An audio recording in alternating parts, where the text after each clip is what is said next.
जो था वो इख्तिताम पजीर हो गया। और हाँ भाई, तो चैप्टर नंबर 3 जो था वो हमारा इख्तिताम पजीर हो गया है। अब हमें चैप्टर नंबर 6 पर बात शुरू करनी है अपनी।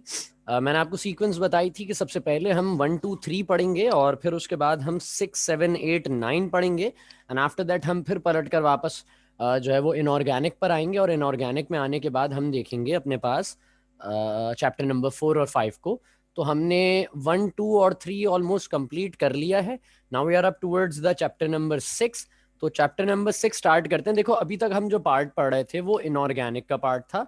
अब जो हम लोग स्टार्ट करने जा रहे हैं वो हमारा ऑर्गेनिक का पार्ट होगा। सही है।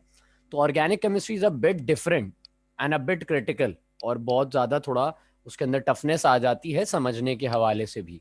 तो खैर हम चैप्टर नंबर 6 स्टार्ट करने जा रहे हैं। चैप्टर नंबर 6, चैप्टर नंबर 6 का नाम क्या है? Introduction to the organic chemistry है। तो इट्स बेसिकली एन इंट्रोडक्शन। तो हम इसमें सारी इंट्रोडक्टरी बातें पढ़ेंगे चैप्टर नंबर 6 यानी कि ऑर्गेनिक केमिस्ट्री के हवाले से।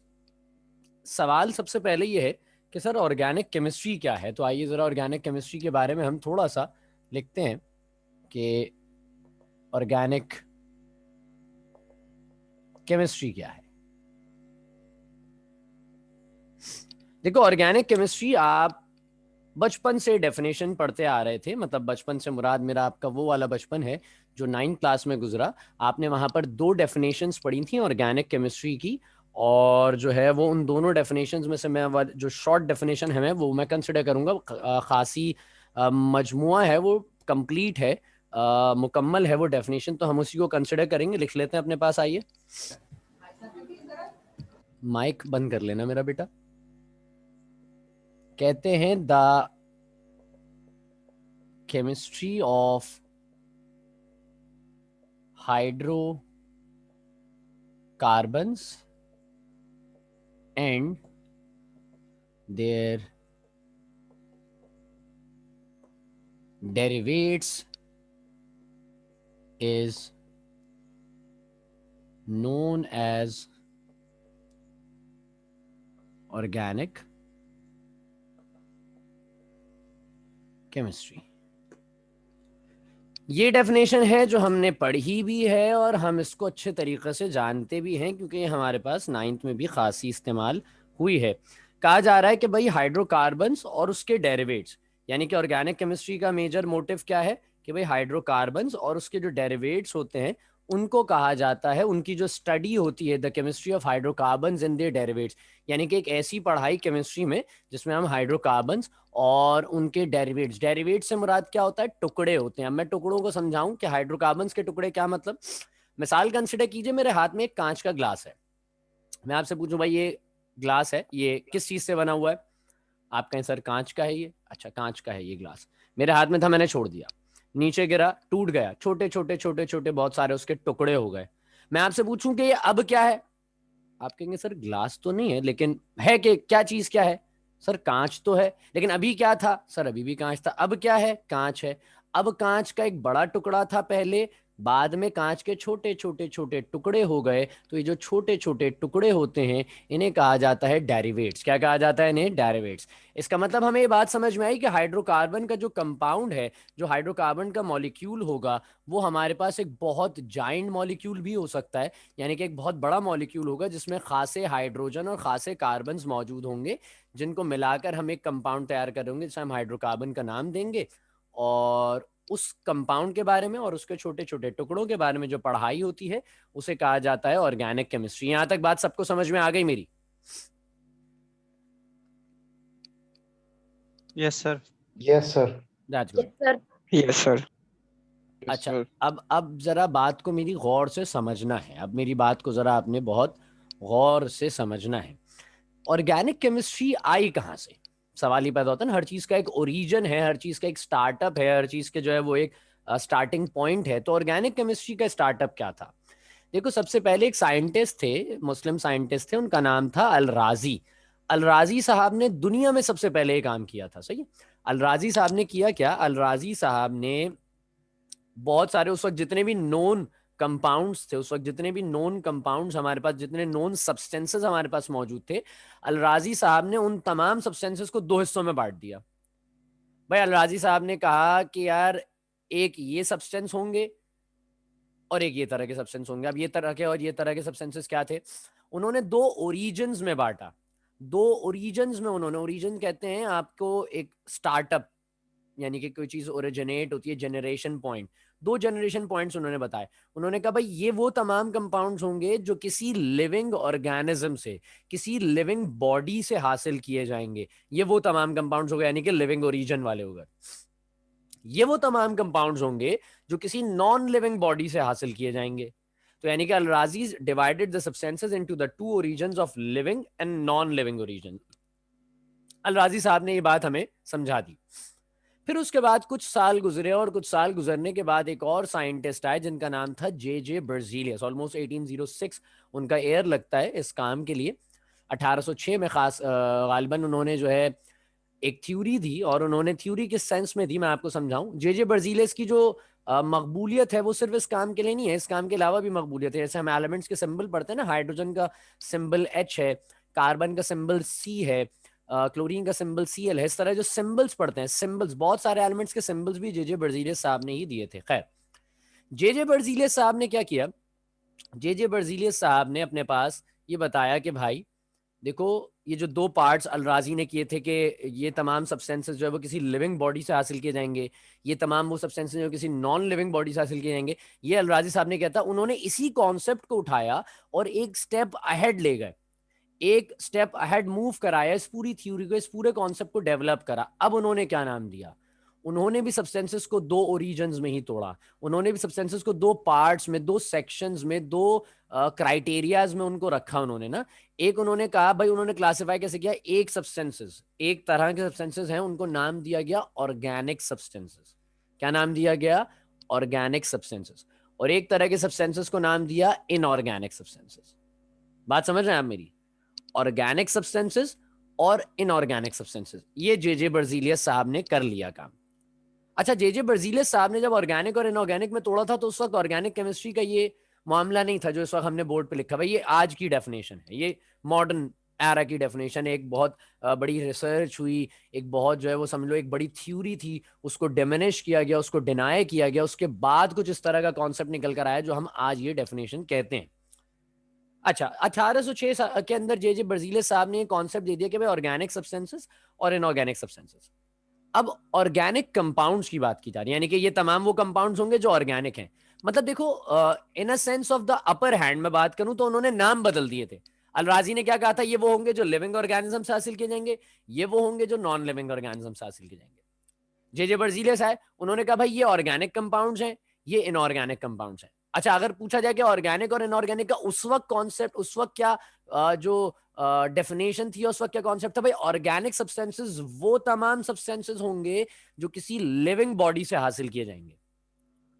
कॉन्सेप्ट वही था, कॉन्सेप्ट अलराजी वाला ही था, बस डेवलप कर दिया, अच्छा बना दिया उसको, और मॉडिफिकेशंस कर दी गई है। बात समझ में आ रही है, बात समझ में आती है। खैर, पहले जो है वो पुराने दौरों में, मैं पुराना दौर भी बहुत ज़्यादा नहीं कहूँगा, मैं 10 25 30 साल पुरानी में अगर बात करूँ तो जो बाइक्स होती थी, आज जिन्हें हम बाइक्स कहते हैं, मोटरसाइकिल कहते हैं, उनको मोटर गाड़ी या मोटर बाइक कहा जाता था। सही, बड़ा ओल्ड फैशन सा मामला है। अब जो है वो क्या है, यार बाइक का है, मोटरसाइकिल का है बाइक का है, ये मामला है सारा। अब बाइक कर दिया गया, बहुत शॉर्ट कर दिया गया, बहुत सैचुरेट कर दिया गया, अपनी ईज के हिसाब से कर लिया हमने ऐसी। मतलब आप, मैं एक छोटी सी बात हुई तो खैर अच्छी बात है कि जो है वो पुराने वाले लोगों के, मैं मामलात को बड़ा अच्छा समझता हूँ इसमें। पुराने दौर में नाम भी अलग अलग हुआ करते थे, खुर्शीद, शमशाद, दिलशाद, नौशाद, फरहाद, इस तरह के नाम हो। अब क्या है, जैन, हमजा, तो ये नए नाम आ गए। अब वो उस तरह का नाम अगर आप किसी का सुनते हैं ना पुराने दौर, कहते हैं यार बड़ी ओल्ड फैशन हो यार, बड़ा पुराना नाम है तुम्हारा।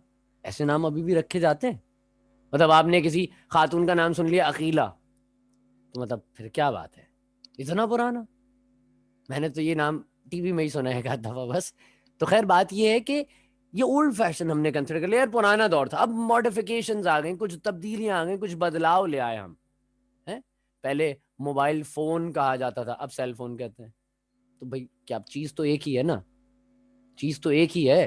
सेल कहाँ है मेरा, सेल फोन कहाँ है मेरा, है? तो अब बदलाव ले आ गए, थोड़ा कॉन्सेप्ट वही था, सिर्फ उस चीज को डेवलप कर दिया गया, बदल दिया गया। तो ऑर्गेनिक कंपाउंड्स का कॉन्सेप्ट जो अल राजी ने दिया, उन्होंने कहा ये लिविंग ऑर्गेनिज्म से हासिल किए जाएंगे। और फिर उसके बाद जब जे जे बर्जीलियस साहब आए, तो बर्जीलियस ने उस लिविंग ऑर्गेनिज्म या लिविंग ओरिजिन वाले पार्ट को नाम दे दिया भाई ऑर्गेनिक का। उन्होंने कहा ऑर्गेनिक कंपाउंड्स को, उनसे पूछा है ऑर्गेनिक कंपाउंड्स कौन से, ऑर्गेनिक कंपाउंड्स वो होंगे जो किसी लिविंग बॉडी से हासिल किए जाएंगे, मां सिवाय किसी लिविंग बॉडी के वो हासिल नहीं किए जा सकते। ये बड़ा एक मेजर पार्ट था इस चीज में, बहुत मेजर पार्ट था। मैंने जो आपको डेफिनेशन लिखवाई, ओल्ड कॉन्सेप्ट डेफिनेशन नहीं है, ये इस वक्त के कॉन्सेप्ट की डेफिनेशन हमारे पास है। ओल्ड कॉन्सेप्ट की डेफिनेशन क्या थी, organic compounds are, organic chemistry is a branch of chemistry that deals with the compounds generally obtained from living organisms, generally obtained from living organisms. अब आप कहें सर ये तो बायो, नहीं नहीं नहीं, the compounds which are present in the living body, in the living body, उसे हम बायोकेमिस्ट्री में कंसिडर करते हैं। जो हम लिविंग ऑर्गेनिज्म से हासिल कर रहे हैं उन्हें कहा जाता था ऑर्गेनिक केमिस्ट्री या ऑर्गेनिक कंपाउंड्स। इनऑर्गेनिक क्या थे भाई, जो लिविंग नहीं है, तो बाकी सारे नॉन लिविंग वाले इनऑर्गेनिक में आ गए। बात यहां तक सबको मेरी समझ में आती है? ये इतनी लंबी जो मैंने आपको कहानी सुनाई है हिस्ट्री में से निकाल कर, या आपको कहानी समझ में आ गई मेरी? Yes sir. Yes sir. Yes sir.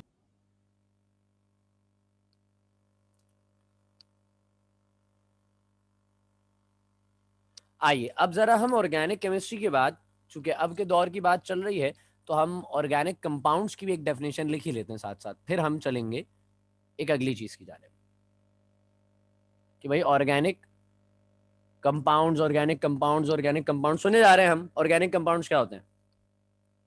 तो सर ये सब हेडिंग है? नहीं नहीं बेटा, ये अलग छोटी छोटी सी डेफिनेशंस हैं, बस छोटी छोटी सी डेफिनेशन है, कॉन्सेप्चुअल चीजें हैं ये।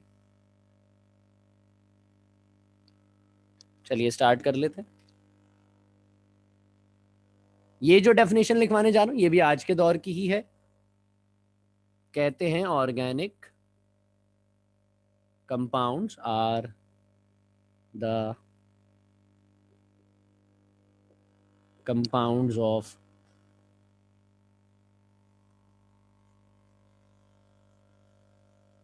Hydrocarbons. Organic compounds are the compounds of hydrocarbons. अब हाइड्रोकार्बन्स का मतलब क्या है? Compounds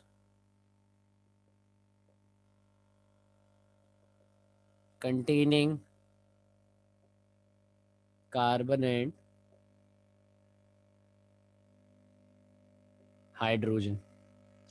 Organic compounds are the compounds of hydrocarbons and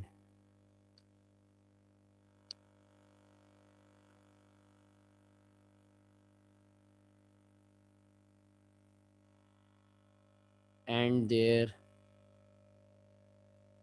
derivatives in which the covalently bonded carbon is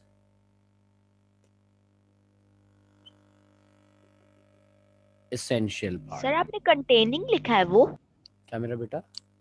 containing, compounds containing. Board visible नहीं है क्या तुम लोगों को भाई? सर विजिबल है। चलो चलो चलो, कह रहे हैं भाई, कहा जा रहा है कि organic compounds are the compounds of hydrocarbons. Organic compounds कैसे कंपाउंड्स होंगे? ये होंगे हाइड्रोकार्बन्स। अब ये मसाइल हैं, हाइड्रोकार्बन्स क्या होते हैं। खैर ब्रैकेट में थोड़ा सा बयान किया गया, compounds containing carbon and hydrogen and their derivatives, फिर वही लफ्ज आ गया डेरिवेट्स वाला, in which the covalently bonded carbon is essential part. देखो यहाँ आखिरी जुमले में बड़ी अहम बात की गई है, कहा गया कि भाई हाइड्रोकार्बन और उसके छोटे छोटे टुकड़े, मतलब हाइड्रोकार्बन को जब हम तोड़ते हैं ना, तो एक पॉसिबिलिटी है कि उसमें से हाइड्रोजन गैस भी निकल जाए। तो अब कोई शख्स ये कह दे, अगर यहाँ पर हम ये वाला जुमला नहीं लिखते आखिरी, तो कोई शख्स ये भी कह सकता है कि सर ये जो हाइड्रोजन गैस रिलीज हुई है, तो सर ये भी हाइड्रोकार्बन है। नहीं नहीं नहीं नहीं, इस जुमले की अहमियत बहुत ज्यादा है।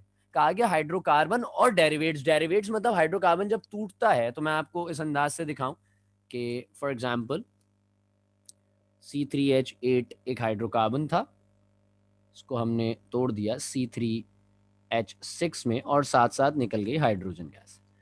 ये ब्रेक डाउन हुआ है बेसिकली, यहाँ पर एक प्रोसेस होता है, उसे हम नाम देते हैं क्रैकिंग। ये प्रोसेस हुआ है क्रैकिंग का।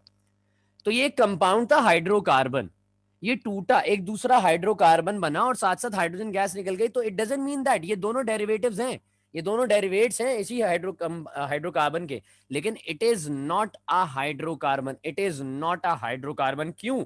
क्योंकि इस जुमले ने इस बात की तरदीद कर दी, in which the covalently bonded carbon is essential. एक ऐसा कंपाउंड जिसमें कोवेलेंटली बॉन्डेड कार्बन जुड़ा हो, कोवेलेंटली बॉन्डेड कार्बन जुड़ा हो, उसे हम हाइड्रोकार्बन में कंसिडर नॉर्मली करते हैं। बात यहां तक आपको मेरी समझ में आती है? अब सबसे पहले तो हमें ये Yes, sir. समझना पड़ेगा कि भैया ये हाइड्रोकार्बन्स क्या हैं, ये कौन से हमारे पास ऐसे अनोखे कंपाउंड्स हैं। तो हाइड्रोकार्बन्स की डेफिनेशन में आपको समझाऊं, a compound contains the two elements carbon and hydrogen in different ratios, in different ratios. मिसाल के तौर पे मैं कह दूं CH4, मैं कह दूं C2H6, मैं कह दूं C3H6, मैं कह दूं C2H4, मैं कह दूं C2H2, मैं कह दूं C4H10, मैं कह दूं C4H8। अब आप ये देखें ना, सारे ये सब carbon hydrogen carbon hydrogen carbon hydrogen चल रहे हैं, लेकिन क्या ये कंपाउंड्स एक जैसे हैं? क्या इनमें कार्बन की तादाद और हाइड्रोजन की तादाद सेम है? No, sir. Different. ऐसा No, ऐसा तो sir. बिल्कुल नहीं No, है, sir. ऐसा तो बिल्कुल भी नहीं है ना। तो अब यहाँ पे यही बताया गया कि hydrocarbon is a compound which contains carbon and hydrogen but in different ratios, in different ratios, in different proportions. आप प्रोपोर्शन सबकी देखना अलग है। एक कार्बन 4 हाइड्रोजन, दो कार्बन 6 हाइड्रोजन, दो कार्बन 4 हाइड्रोजन, दो कार्बन 2 हाइड्रोजन, तीन कार्बन 6 हाइड्रोजन, तीन कार्बन 8 हाइड्रोजन, चार कार्बन 10 हाइड्रोजन और चार कार्बन 8 हाइड्रोजन। क्या ये कंपाउंड सेम है? ये कंपाउंड सेम नहीं है, लेकिन ये सारे हाइड्रोकार्बन्स हैं। ये सारे क्या है? हाइड्रोकार्बन्स हैं, क्योंकि इनके अंदर कोवलेंटली बॉन्ड के थ्रू कार्बन जुड़ा हुआ है। तो सर इसका मतलब तो ये भी होना चाहिए, ये भी एक हाइड्रोकार्बन होगा, कार्बन डाइऑक्साइड का मॉलिक्यूल। बेटा इसमें हाइड्रोजन है, इसमें तो हाइड्रोजन ही नहीं है। तो जब हाइड्रोजन नहीं है तो हाइड्रोकार्बन कैसे हो सकता है? बात समझ में आई आपको मेरी या नहीं आई? Yes sir. अच्छा, Yes, sir. Yes, sir. Yes, sir. मैं बिल्कुल बुनियाद बात पे लेकर चलूं आपको। कहानी शुरू होती है एक थ्योरी से। ये तो हमारी कुछ बुनियादी डेफिनेशंस हमने देख ली। कहानी जो शुरू होती है ना, असल जो ये जंग जो ऑर्गेनिक केमिस्ट्री की और ऑर्गेनिक कंपाउंड्स की शुरू हुई, ये हुई जंग एक थ्योरी से। उसका नाम था वाइटल फोर्स थ्योरी। क्या नाम था उसका? वाइटल। मैं ये बोर्ड रब कर दूं, आप लोगों ने लिख लिया सबने? Yes, Yes, sir. sir. Yes, sir. Yes.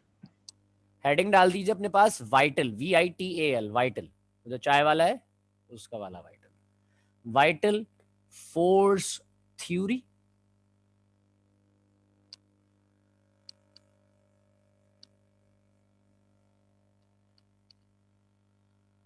चलिए भाई स्टार्ट कर लेते हैं। ये एक थ्योरी थी जो कंसिडर की जाती थी उस दौर में जब बर्जीलियस साहब मार्केट में आ चुके थे, और बर्जीलियस साहब ने बात ये कह दी थी कि भाई organic compounds are only the those compounds which only we can generated from the living body. Organic compounds तो सिर्फ वही वाले कंपाउंड्स होते हैं जो किसी भी लिविंग बॉडी से हासिल किए जाते हैं। बात समझ रहे हैं आप मेरी? Yes, sir. Yes, sir. अब हम सबसे पहले वाइटल फोर्स थ्योरी के कुछ अजम्पशंस लिखने जा रहे हैं। तो एक साइड हेडिंग कि वाइटल फोर्स थ्योरी क्या मानती थी, फिर मैं आपको समझाऊंगा कि इसके साथ, इस गरीब थ्योरी के साथ हुआ क्या, इसको किस तरह से जो है वो डिमिनिश कर दिया गया, क्या मसाइल इसके साथ पेश आए। लिखिए सबसे पहला,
पॉइंट्स पढ़ देता हूं मैं आपके लिए। कहा जा रहा है organic compounds can only B prepared in the living bodies.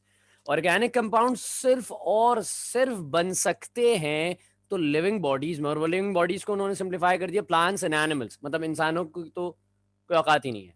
आप और हम तो सर, हम तो हर जगह पढ़ते हैं plants and animals, plants and animals. हम किधर हैं बेटे? आप इधर है। इंसान जानवरों के खाने में रखा जाता है साइंस में।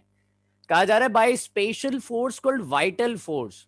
देखो अंग्रेज ना, मसाइल ये हैं कि हम और आप तो अल्हम्दुलिल्लाह बचपन से ये बात जानते हैं, बीइंग अ मुस्लिम हम तमाम लोग ये बात जानते हैं कि यार अल्लाह ताला ने इंसान को पैदा किया। दुनिया में जो कुछ बन रहा है, जो कुछ हो रहा है, जो कुछ चल रहा है, वो अल्लाह ताला के हुक्म से चल रहा है, अल्लाह ताला की मर्जी से चल रहा है। हर चीज़ को पैदा करने वाली ज़ात जो है वो अल्लाह ताला के, खालिक एक ही है दुनिया में, वो सिर्फ अल्लाह ताला है। सही है। तो अंग्रेज ये मानता नहीं। अंग्रेज उसे कोई फोर्स का नाम दे देता है, कोई उसे इमेजिनरी थिंग का नाम दे देता है, कोई कुछ भी नाम दे देते हैं अपने हिसाब से ना। खैर, तो वाइटल फोर्स थ्योरी बेसिकली एक कॉन्सेप्ट डेवलप हुआ, एक थ्योरी बन गई। वाइटल का लफ्ज ही यहाँ पर एक फोर्स है, मतलब वाइटल फोर्स का मतलब एक ऐसी खास कुव्वत है जो चीजें पैदा कर सकती है। बात समझ रहे हैं आप मेरी? अब यहाँ पे सुनिएगा जरा कंसिडरेशन के साथ अपनी। कह रहे हैं organic compounds can only be prepared. Organic compound सिर्फ बनाया जा सकता है, सिर्फ बनता है लिविंग बॉडीज के अंदर, यानी कि प्लांट्स एंड एनिमल्स, जानवरों और पौधों के अंदर, बाय स्पेशल फोर, एक बड़ी खास और एक बड़ी जो है वो नायाब सी फोर्स है जिसका नाम है वाइटल फोर्स। ऐसी है जैसे बायोलॉजी के अंदर कहा जाता है ना लाइफ कम्स फ्रॉम लाइफ, यहाँ पे वो वाला कॉन्सेप्ट जो है वो एक लाइफ कम्स फ्रॉम लाइफ वाला जो कॉन्सेप्ट है उसको यहीं से डेवलप कर दिया गया भाई, कि वाइटल फोर्स है, एक कुवत है, एक सलाहियत है ऐसी को जो जानता नहीं है कोई उसे, बस उसी की मदद से ना चीजें बनती जा रही हैं कुदरती तौर पर। और जो कंपाउंड्स लिविंग बॉडी के अंदर बन रहे हैं वो सारे ऑर्गेनिक है। The organic compounds can not be prepared in the laboratory. आप लैब में बना ही नहीं सकते, there is a no chance. आप लैब में कोई ऑर्गेनिक कंपाउंड डेवलप ही नहीं कर सकते बाय द ऑर्डिनरी मटेरियल्स। आप क्या मतलब ये ऐसी छोटी छोटी चीजें उठा लेंगे इधर, कोई केमिकल वेमिकल उठा के आप कोई चीज बना लेंगे just like the organic compound? It's not possible, it is never possible. ये वाइटल फोर्स थ्योरी कहती थी। तो ये बात आपको दो पॉइंट्स मेरे समझ में आए कि इन दो पॉइंट्स में क्या बताया जा रहा है। Yes, sir. Yes, sir. कोई सवाल तो नहीं है किसी का कि सर ये ऐसा क्यों कह रहे थे, पागल वागल थे, ये क्या सीन था? सर वाइटल को तो राइस भी कहते हैं ना? वाइटल को क्या कहते हैं? राइस? राइस राइस बोले तो वो वाले चावल? चावल नहीं नहीं, लाइफ जिंदगी वाला। लाइफ, हाँ तो ये वो वाला ही तो। मैंने कहा शायद राइस पे ले गए आप, मैंने कहा राइस तो मैंने जिंदगी, वाइटल चाय तो हमने सुन ली थी इस वाइटल फोर्स के अलावा। वाइटल मींस लाइफ ही है, यानी कि एक ऐसी फोर्स, कुव्वत जो जिंदगी दे रही है ना। मैंने लाइफ कम्स फ्रॉम लाइफ वाले कॉन्सेप्ट को रिलेट इसलिए तो किया था। चलो मैं समझाता हूँ। ये थ्योरी थी, चल रही थी भाई, हम मान रहे थे, हमने बोला सही है भाई आप कह रहे हैं, हम जो है वो आपकी बात मान लेते हैं। हमने सुन ली आपकी बात, ये लोग सुन रहे थे, चल रहे थे इस सिचुएशन में, लोग मान रहे थे चीजें। अब सिचुएशन हुई क्या? आप सब लोग चाय पीते हैं, शौक से पीते होंगे, सही।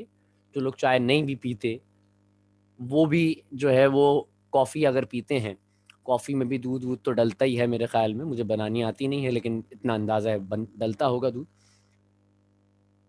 नॉर्मली एक शॉप से जो गाय या भैंस का दूध होता है वो परचेज कर लिया जाता है। बहुत सारे लोग कहते हैं नहीं यार वो पता नहीं क्या सब हाइजीन का मसला आ जाएगा, तो वो नीडो का मिल्क पैक मंगवा लेते हैं, बना लेते हैं। अब समझ लो कि हम सब नीडो की चाय पीते हैं। कंसिडर करो कि आप सब जितने हैं सब नीडो की चाय पीते हैं, नीडो का दूध, डब्बे वाला जो दूध आता है, पाउडर्ड मिल्क जो आता है वो पीते हैं। 200 साल पीछे चलते हैं, 200-300 साल पीछे चलते हैं, बहुत ज्यादा पीछे। ये तो बहुत पुरानी कहानी है, तो 100 मतलब ये हमारे पास 1806 की बात है, 200 साल आ गया। चलो मैं 200 साल पीछे लेके चलते हैं, 200 साल पूरे पूरे हम 1820 में खड़े हैं। 1820 की भी बात अगर मैं आपको समझाऊं, या 1820 से पहले 1800 में खड़े हैं हम। मुझे ये बताओ क्या उस वक्त नीडो मिलता था लोगों को? नहीं। No, sir. लोग मतलब वही गवाला आता था दूध वाला, वो दूध लेकर आता था, बर्तन लेके जाते थे, उसमें दूध ले लिया करते थे और फिर वही पीने के लिए और चाय के लिए इस्तेमाल किया जाता था। तो उस दौर में नीडो नहीं मिलता था। आज मिलता है नीडो, 200 साल बाद आज नीडो मिलता है। Yes sir. Yes, sir. क्या लगता है कि साइंस ने ऐसी कोई गाय बना ली है जो पाउडर्ड मिल्क दे रही है? मतलब उस दौर की गाय पढ़ी लिखी नहीं थी, बिल्कुल आ गया। जाहिल गाय थी, हैं, अनपढ़ गाय थी, उनको पता ही नहीं था कि ओ हम पाउडर्ड मिल्क भी दे सकते हैं। सॉरी, हमें पता ही नहीं था। We are capable of this, हम नहीं जानते थे। आज की गाय मॉडर्न है तो वो पाउडर्ड मिल्क दे रही है? नहीं ना यार। ये क्या है पाउडर्ड मिल्क? ये कंपनी में मैन्युफैक्चर किया जा रहा है, कंपनीज में बनाया जा रहा है। एक फॉर्मूले जो एग्जैक्टली एक नेचुरल सब्सटेंस उसके फॉर्मूले से रिलेट करके बनाया जा रहा है। आप नेचुरल को तो कंपैरिजन में नहीं ला सकते, मैं बात कतई नहीं कहूंगा कि आप नेचुरल के कंपैरिजन में आ रहे हैं, लेकिन आप ये कह सकते हैं, हाँ कर लो बेटा कर लो, कोई मसला नहीं है। आप जो है वो नेचुरल के कंपैरिजन पे नहीं ला सकते, लेकिन मैं फिर भी ये कहूंगा कि रिलेटेबल जरूर किया जा रहा है। मिसाल के तौर पे मैं बताऊं, अक्सर जो है वो लोगों को कहा जाता है, डॉक्टर्स ये कहते हैं कि भाई कैल्शियम की कमी हो रही है आप में, आप कोशिश कीजिए कि आप फ्रूट्स वगैरह ज़्यादा, फ्रूट्स क्या नाम आदत, आप जो है वो दूध वगैरह का ज़्यादा इस्तेमाल कर। नहीं नहीं नहीं, दूध डॉक्टर साहब दूध कौन पीता है, मतलब दूध तो बहुत अजीब सा हो जाता है, मतलब थोड़ा सा ना उकाई सी आ जाती है, दूध कैसे पियेंगे? तो अच्छा भाई आप पाउडर्ड, यही तो हाइजेनिक सब्सटेंस है, हाइजीन तो इसी में है। वो तो वहां पे तो मसाइल ही कुछ और थे, वहां तो हाइजीन का सबसे ज्यादा, वहां तो उनको पता है कि मैंने दूध पीना था, तो इसलिए तो उन्होंने एक्स्ट्रा हाइजीनिक सब्सटेंसेस इस्तेमाल किए, एक्स्ट्रा जो है वो उन्होंने सारी चीजों को मेंटेन रखा है। वो पी लेंगे भाई, तो वो भी तो दूध ही है ना, आपके मुताबिक तो वो भी दूध ही है। तो वो सेम चीज कैसे कंसिडर कर रखेंगे? उसका केमिकल फॉर्मूला सेम है, वो डेवलप किया गया, वो बनाया गया। मिसाल के तौर पे डॉक्टर्स कहते हैं यार मछली खानी चाहिए, सही, आपको सी फूड जो है वो sea food which is rich in protein, medical वाले भी इसको खास तौर पे जानते होंगे और साइंस वाले भी जानते हैं, सी फूड जो है वो रिच इन प्रोटीन होता है। तो अब अगर डॉक्टर कहे कि भाई आप, मैं मतलब मिसाल के तौर पे मैं डॉक्टर हूँ, आप मरीज हैं, मैं कह रहा हूँ बेटा मछली खाओ, मछली खाओ, हफ्ते में 1-2 बार मछली खा लो, या महीने में 1-2 बार मछली खा। डॉक्टर साहब फिश टू ऑयली, कैसे खाएंगे? उसमें तो कांटे वो चुभ जाते हैं डॉक्टर साहब, मतलब उसकी तो बोन्स वो चुभ जाती हैं हमारे। तो अच्छा आप हमें ना कोई प्रोटीन की वो कैप्सूल्स लिख के दे, हाँ बेटा ये प्रोटीन की कैप्सूल, ये बाहर मेडिकल स्टोर से। भैया वो प्रोटीन की कैप्सूल्स क्या हैं? वो क्या है? प्रोटीन का कॉन्सेप्ट किधर से आ गया? प्रोटीन का कॉन्सेप्ट मछली से ही आया ना। तो वो चीजें लैब में जनरेट की जा रही हैं, आप इस तरह से जानते हैं। ये खवातीन के लिए तो खासा इस्तेमाल किया जाता है प्रोटीन, वो कैप्सूल्स होते हैं, और विटामिन के वो बालों वालों में लगाने के लिए और सारी चीजें होती हैं। तो विटामिन की कैप्सूल्स आते हैं, विटामिन की टैबलेट्स आती हैं, कैल्शियम की टैबलेट्स आती हैं, आपके पास जो है वो प्रोटीन्स के लिए जो है वो आप बहुत दीगर इस्तेमाल कर सकते हैं, प्रोटीन के कैप्सूल्स आते हैं। तो ये सारी चीजें आप जो आपकी बॉडी की एक नीड है, प्रोटीन, कार्बोहाइड्रेट, फाइबर, विटामिन और ये जो मिनरल्स हैं, अमाइनो एसिड्स हैं, सब जो आपकी बॉडी की नीड्स हैं, आप ये ओरिजिनल चीजों से हासिल नहीं कर रहे, आप बाहर की चीजों से हासिल कर रहे हैं। पुराने दौर में अगर मैं बात करूं, जब ये कंपनीज नहीं थी, जब ये सब चीजें डेवलप नहीं कर पाते थे, तो उस दौर में अगर कोई कहता था कि भाई आप में जो है ना विटामिन की कमी हो रही है, वो कहता था हाँ यार मैं आज से फ्रूट्स खाना शुरू कर दूंगा, मैं ये फ्रूट खाऊंगा इससे ये विटामिन मिल जाएगा, ये फ्रूट खाऊंगा इससे ये विटामिन मिल जाएगा। आज किसी को बता दो, हाँ यार मैं आज से ना टैबलेट से स्टार्ट कर रहा हूँ बस मल्टी विटामिन की ना, तो मेरे भाई मल्टी विटामिन किधर से आ गई? वो तो इंडस्ट्री में बन रही है ना, एक्चुअल फॉर्मूला जो कुदरती है वो तो अलग है। तो ये चीज डेवलप हो चुकी थी कि भाई ऑर्गेनिक कंपाउंड्स तो लिविंग बॉडीज में ही है। लेकिन फिर एक साल आया 1828 का, 1828, ये जो वाइटल फोर्स थ्योरी है इसका फॉल आया, ये डाउनफॉल की तरफ गई, डिमिनिशिंग हुआ इसका। 1828 का साल था, एक साइंटिस्ट था उनका नाम था होलर। होलर साहब ने किया क्या, मैं एक शॉर्टली इंट्रोडक्शन दे रहा हूँ क्योंकि वक्त की जरा हमारे पास कमी है मेरे ख्याल में, जहां तक मुझे नजर आ रहा है, हाँ हो जाएगा मामला। तो 1828 में एक साइंसदान है जिनका नाम था होलर। होलर अपनी लैब में एक्सपेरिमेंट कर रहे थे, और एक्सपेरिमेंट की सूरत में उन्होंने एक्सीडेंटल, ये लफ्ज एक्सीडेंटल बड़ा अहमियत ज्यादा है, इंटेंशनली नहीं था, एक्सीडेंटल था। एक्सीडेंटल उन्होंने रिएक्शन की सूरत में पोटेशियम साइनाइड और जो है वो अमोनियम सल्फेट का रिएक्शन कराया, और रिएक्शन की सूरत में उन्होंने अमोनियम साइनाइड जनरेट कर लिया। अच्छा अब ये जो अमोनियम साइनाइड उन्होंने जनरेट किया है, इस अमोनियम साइनाइड के अंदर सीन क्या था? ये जो सब्सटेंस जनरेट हुआ, जब आपने इसे ड्राई किया और इसे जो है आपने सैचुरेट करके रीअरेंज किया इसके मॉलिक्यूल को, तो पता चला it just looks like the urea. Now what is the urea? Urea किसे कहते हैं, कोई बताएगा मुझे?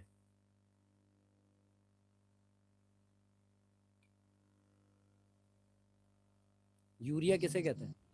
सर जो खेतों में डालते खाद। हाँ, जो खाद डाली जाती है ना खेतों में, उसे कहते हैं यूरिया। ये तो अभी बना ली 1828 में होलर साहब ने, उससे पहले का सीन क्या था?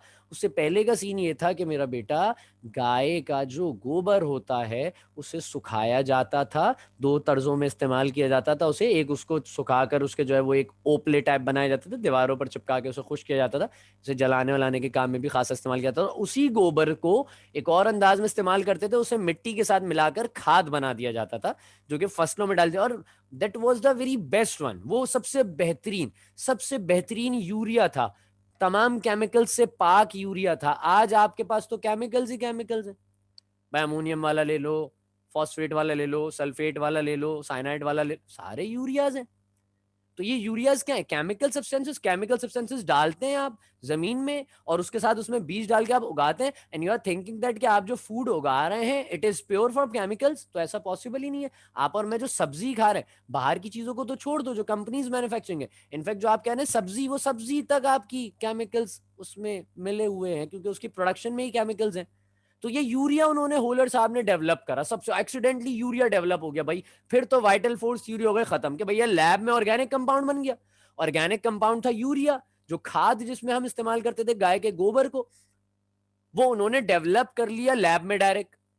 तो अब यहां से फिर डिमिनिशिंग आया, यहां से डाउनफॉल आया इस वाइटल फोर्स थ्योरी का, और दे पर दे और चलते चलते चलते चलते लगातार आपके पास जो है वो ऑर्गेनिक कंपाउंड्स को लैब में जनरेट किया जाने लगा। और आज हम इस मुकाम पे खड़े हैं कि आप किसी कुदरती चीज का नाम लीजिए और लाजमी सी बात है मार्केट में उसकी कोई सप्लीमेंट जरूर मिल रहे होंगे।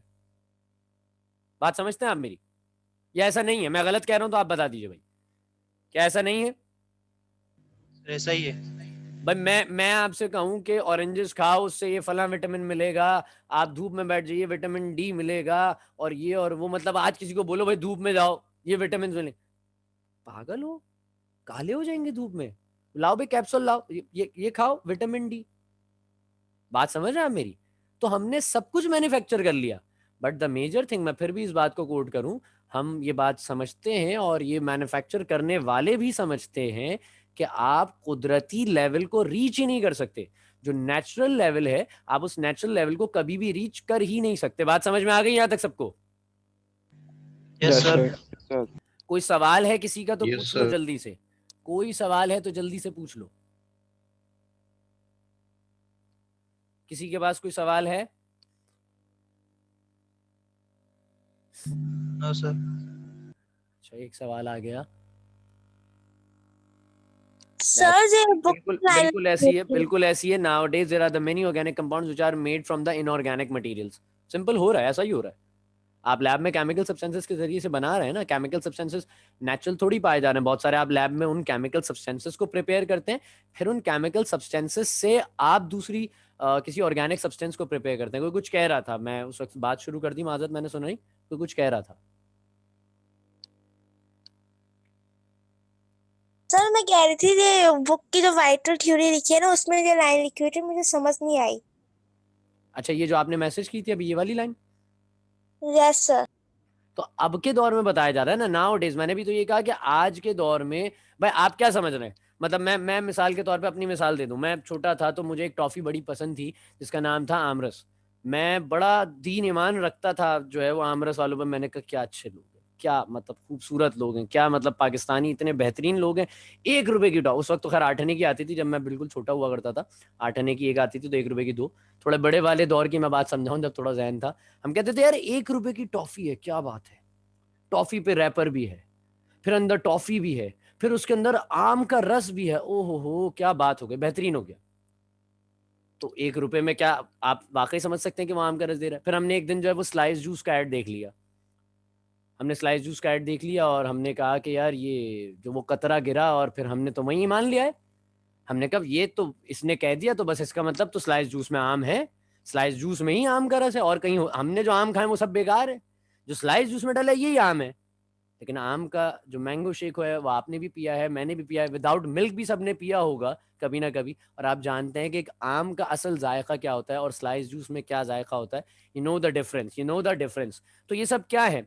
ये सब एसेंस वगैरह डालकर बनाए जाते हैं। इन सब चीज़ों में आर्टिफिशियल जो है वो फ्लेवर्स का इस्तेमाल किया जाता है। 1 रुपए की एक टॉफ़ी का और मेरे जहन में आ गया, मैं उसको भी क्लियर कर दूं। अपना फ्रूट गाला, एप्पल वाली मुझे बड़ी पसंद है, मैं अक्सर बेशतर खाता हूँ। मैं कहता था क्या अच्छे लोग हैं, 1 रुपए की टॉफी, उसमें एप्पल का भी टेस्ट आ रहा है, ओहो क्या बात है। तो what do you really think उसके अंदर ऐसा होता है? एक पागुला मिल्क आया, उसके अंदर जाफरान लिखा हुआ है। अबे भाई जाफरान तो मतलब सोने के भाव पे मिलती है। आप जाफरान 35 रुपए 40 रुपए के दूध भी दे रहे हो, बादाम पिस्ते भी दे रहे हो, उसमें जाफरान भी दे रहे हो। Is it not? It is not possible, seriously it is not possible. तो हम इनऑर्गेनिक मटेरियल से अब ऑर्गेनिक बनाना शुरू कर चुके हैं। बात यहां तक सबको समझ में आ गई है? वक्त जरा हमारे पास कम रह गया है। मैंने डिमिनिशिंग आपको समझा दी वाइटल फोर्स थ्योरी की। अगर किसी का कोई सवाल है तो जल्दी से पूछ लो, फिर मीटिंग खुद ही एंड हो जाएगी वरना।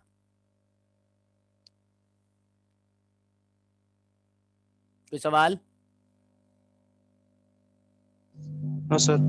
चलो चलो भाई, इंशाल्लाह उल अजीज ये सबको समझ में आ गया। वजी, तानिया खलील, सैयदा सानिया, रेहान, मनाहिल, हुमैरा, फसी, अलिशबा, यस एमन सर। और अब्दुल्ला, सबको समझ में आ Yes, गया sir. भाई?